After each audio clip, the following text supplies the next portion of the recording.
एक छोटी सी लड़की ने कला प्रतियोगिता में सिर्फ कुछ साधारण सी रेखाएं खींची, लेकिन जैसे ही एक अनुभवी और मशहूर चित्रकार ने उसकी पेंटिंग देखी, उसे अपनी कला उसके सामने बिल्कुल मामूली लगने लगी। गुस्से और निराशा में उसने अपनी ही बनाई पेंटिंग फाड़ दी। असल में वह लड़की यह प्रतियोगिता सिर्फ इनाम की रकम जीतने के लिए आई थी। उसके पिता गंभीर रूप से बीमार थे और उनके इलाज के लिए उसे पैसों की सख्त जरूरत थी। पहला राउंड जल्दी ही खत्म हो गया। जज उसकी कला देखकर इतने प्रभावित हुए कि उन्होंने बिना किसी हिचकिचाहट के उसे अगले राउंड के लिए चुन लिया। तभी राजकुमार की नजर उसकी पेंटिंग में बने एक तितली के चित्र पर पड़ी। उसकी शैली बिल्कुल वैसी ही थी जैसी एक नकली पेंटिंग में उसने पहले देखी थी। राजकुमार ने सख्ती से कहा, जिस कलाकार पर नकल करने का शक हो उसे इस प्रतियोगिता में आगे बढ़ने की अनुमति नहीं दी जाएगी। बाकी जजों ने भी राजकुमार की बात का समर्थन किया और लड़की को प्रतियोगिता से बाहर कर दिया। लड़की का दिल टूट गया। वह चुपचाप वहां से जाने लगी, लेकिन तभी अचानक एक चमत्कार हुआ। दो असली तितलियां उड़ती हुई कमरे के अंदर आईं और सीधे उसकी पेंटिंग पर जाकर बैठ गईं। वहां मौजूद हर व्यक्ति हैरान रह गया। कला विद्यालय के प्रधानाचार्य को तुरंत समझ आ गया कि लड़की की पेंटिंग में एक जीवंत आत्मा थी। उन्होंने तुरंत उसे दोबारा अगले राउंड में जाने का मौका दे दिया। कुछ ही देर बाद दूसरा राउंड शुरू हुआ। इस बार विषय था फूलों के बीच दौड़ता हुआ घोड़ा। पिछले कई वर्षों से लड़की अपने पिता के इलाज का खर्च उठाने के लिए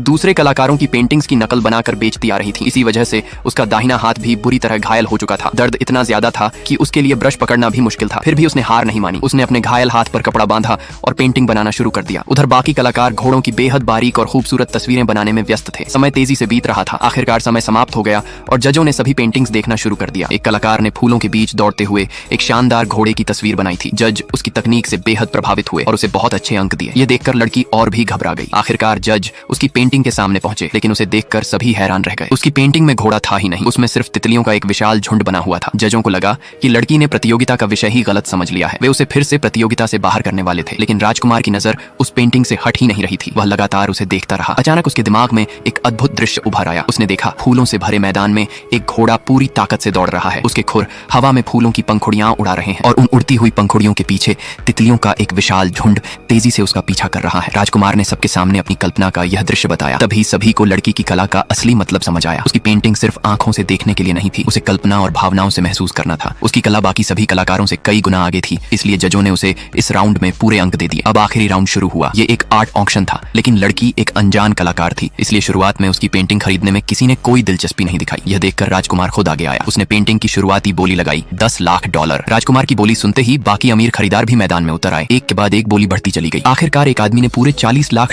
की बोली लगा दी और उसने लड़की की पेंटिंग खरीदकर प्रतियोगिता की सबसे बड़ी बोली जीत ली। आगे क्या हुआ जानने के लिए कमेंट में पार्ट 2 लिखें। चैनल को लाइक और सब्सक्राइब करें। धन्यवाद।